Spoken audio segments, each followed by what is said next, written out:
kok ini yang sudah memeluk agama Islam gara-gara tidak setuju dengan poligami ataupun mengharamkan poligami, ini ujuk-ujuk dihukumi bahwa dia keluar dari Islam.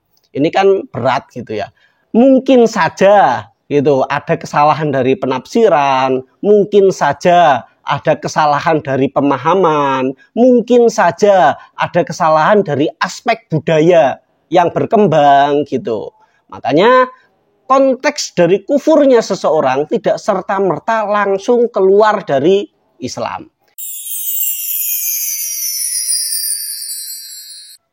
Assalamualaikum warahmatullahi wabarakatuh. Bismillahirrahmanirrahim. Kita berjumpa lagi dalam Gus Arok Channel. Semoga kita semua selalu dalam lindungan Allah Subhanahu wa Ta'ala. Dalam sebuah video, Habib Bahar mengatakan bahwa orang atau wanita yang mengharamkan poligami itu bisa berhukum murtad atau keluar dari Islam. Ada seorang istri, suaminya mau poligami, kemudian istri itu mengharamkan poligami, maka istri ini bisa murtad di dalam keislamannya.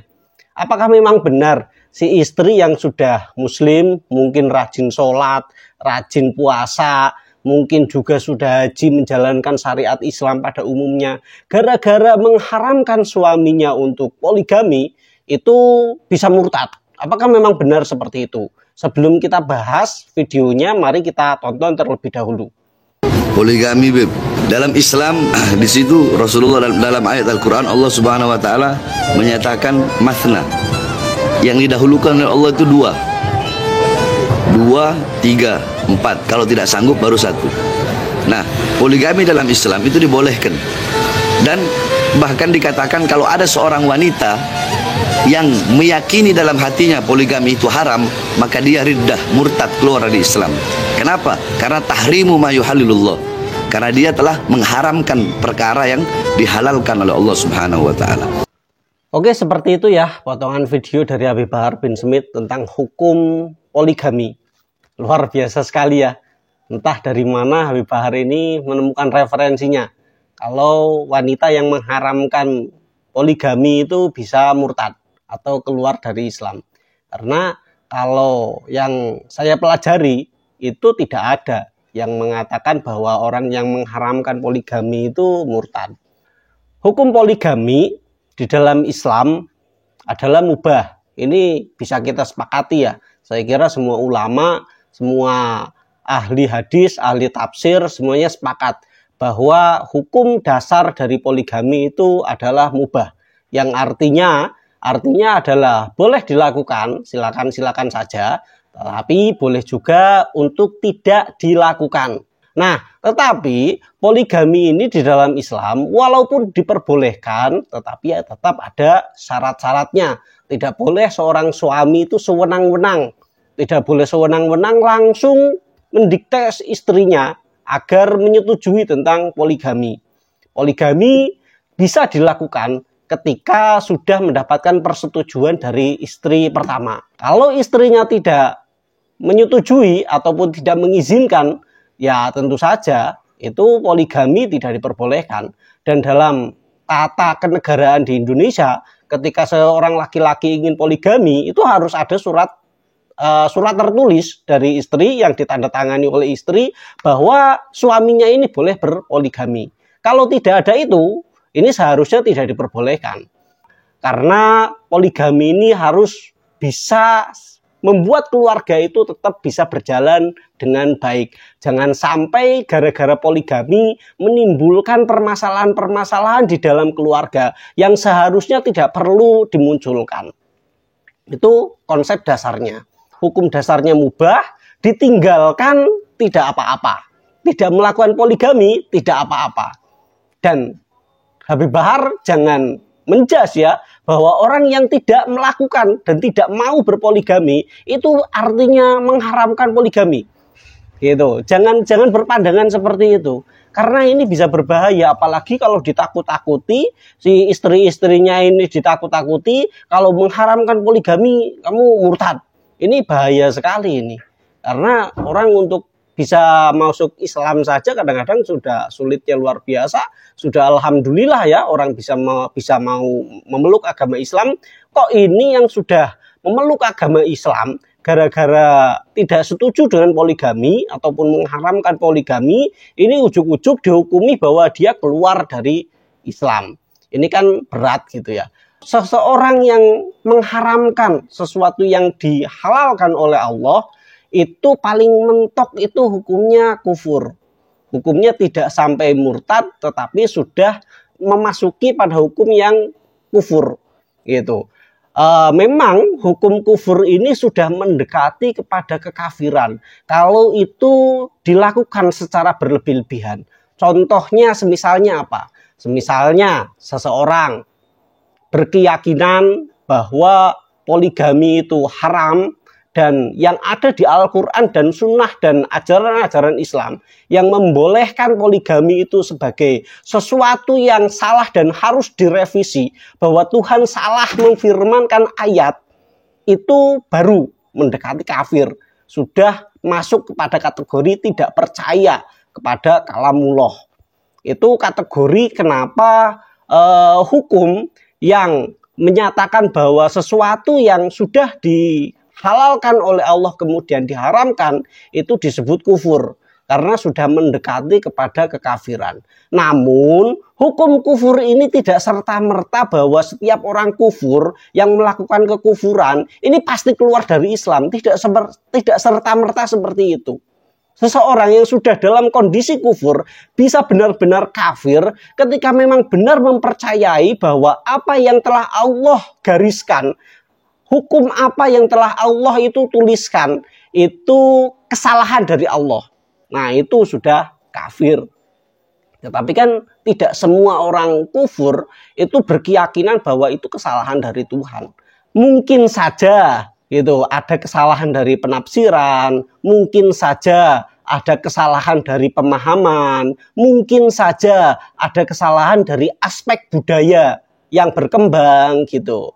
Makanya konteks dari kufurnya seseorang tidak serta-merta langsung keluar dari Islam. Maka pernyataan Habib Bahar ini sangat berbahaya bagi masyarakat gitu ya. Orang yang tidak percaya poligami ataupun orang yang mengharamkan poligami itu bisa keluar dari Islam, murtad. Ini kan berbahaya terutama kepada ibu-ibu. Dan perlu kita pahami juga antara orang yang melarang poligami dengan orang yang menghukumi haram poligami itu berbeda posisinya. Kalau orang yang menghukumi haram itu adalah hak dari ulama. Sedangkan orang yang melarang itu seorang istri melarang suaminya berpoligami. Apakah istri ini memberikan hukum haram kepada suaminya terhadap poligami? Itu kan tidak. Istri ini tidak memiliki hak untuk menentukan hukum halal ataupun haram. Tetapi istri ini boleh melarang suaminya untuk tidak berpoligami. Bukan berarti melarang itu kemudian mengharamkan. Yang bisa mengharamkan itu ya fatwa ulama, mujtahid gitu ya, ijtihad. Itu yang bisa menghalalkan ataupun mengharamkan. Kemudian yang terakhir, apakah dalam dinamika hukum Islam memang selalu disepakati bahwa hukum itu tidak berkembang? Nyatanya tidak. Ada beberapa hukum yang memang itu berkembang dari eranya zaman Rasulullah sampai dengan era modern yang sekarang. Contohnya apa? Contohnya adalah perbudakan. Perbudakan pada era Rasulullah itu masih diakui. Itu masih diatur di dalam sistem Islam. Masih diatur seseorang yang memiliki budak, haknya apa saja, kemudian harus bertindaknya seperti apa, kemudian budak ini juga memiliki kewajiban apa saja, hak yang harus diperolehnya apa saja, itu masih diatur. Artinya apa? Artinya perbudakan pada era Rasulullah itu masih diakui. Kenapa masih diakui? Artinya dalam tanda petik itu masih diperbolehkan. Walaupun banyak indikasi-indikasi yang menunjukkan ketidaksukaan Tuhan, ketidaksukaan Rasulullah terhadap praktik perbudakan. Karena perbudakan ini tidak berperi kemanusiaan dan tidak berperadaban. Maka Islam pada hakikatnya itu tidak menyetujui tentang perbudakan, tetapi masih diperbolehkan. Tidak ada ayat ataupun hadis yang mengatakan bahwa perbudakan itu haram. Tetapi banyak indikasi yang mengatakan bahwa perbudakan itu sebaiknya tidak dilakukan. Contohnya apa? Contohnya banyak sekali hal-hal di dalam Islam yang bentuk kifaratnya ataupun ketika melakukan suatu pelanggaran kemudian harus menebus sesuatu, itu salah satunya adalah memerdekakan budak.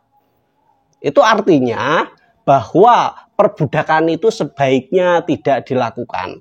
Bahwa memerdekakan budak itu adalah sesuatu tindakan yang mulia, yang dicatat amal ibadahnya oleh Allah Subhanahu wa taala. Maka kemudian ketika di zaman modern ini kita mengenal secara luas di zaman sekarang ini bahwa perbudakan itu tidak ada, perbudakan itu sudah tidak diakui, perbudakan itu sudah dihapuskan. Apakah kemudian ulama-ulama yang sekarang berani mengatakan bahwa perbudakan itu diperbolehkan atau dihalalkan? Saya kira kan nggak ada.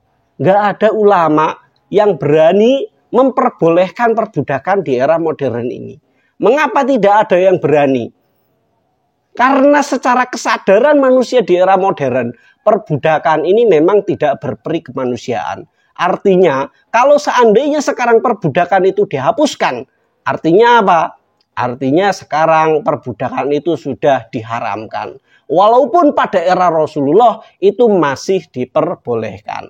Dari sini bisa kita ambil pelajaran bahwa memang ada beberapa hukum yang bisa mengalami perubahan-perubahan. Namun perubahan-perubahan yang ada di dalam hukum Islam ini juga tentu saja berlandaskan kepada dasar-dasar keagamaan agama Islam itu sendiri.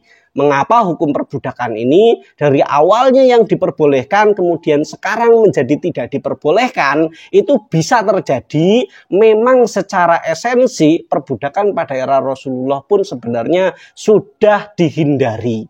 Walaupun pada kenyataannya masih belum bisa dihindari secara 100%. Dari saya cukup sekian, semoga lebih berhati-hati kita dalam mengambil pelajaran dari tokoh atau siapapun.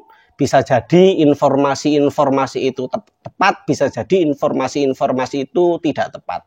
Maka alangkah baiknya ketika kita mendengarkan seperti ceramahnya Habib Bahar ini yang mengatakan bahwa seseorang yang mengharamkan poligami itu bisa murtad, sebaiknya kita bisa berpikir ulang dan bisa mempelajarinya terlebih dahulu. Dari saya cukup sekian, wallahul muwaffiq ila aqwamit thoriq. Wassalamualaikum warahmatullahi wabarakatuh.